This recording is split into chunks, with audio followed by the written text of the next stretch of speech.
Niyanig ng magnitude 6.1 na lindol ang bahagi ng Governor Generoso sa Davao Oriental. Kumuha tayo ng update mula kay Jaira Mundez. Jaira? Nakaranas nga ng pagyanig dito sa Davao City pasado alas 5 ng hapon ngayong araw. Makikita sa video na paalon-alon ang tubig sa aquarium sa isang pet shop sa loob ng isang mall.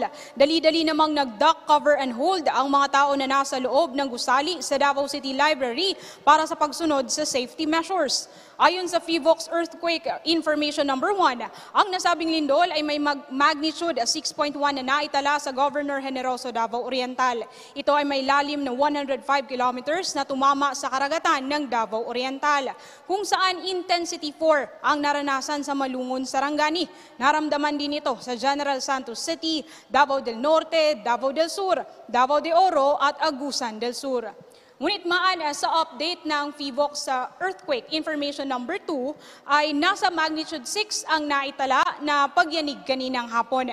Sa ngayon ay wala namang pinsala na dulot itong lindol, ngunit paalala pa rin sa publiko na maging mag-ingat at maging alerto upang ligtas tayo sa mga sakuna, lalo na hindi natin malalaman kung kailan tatama ang lindol.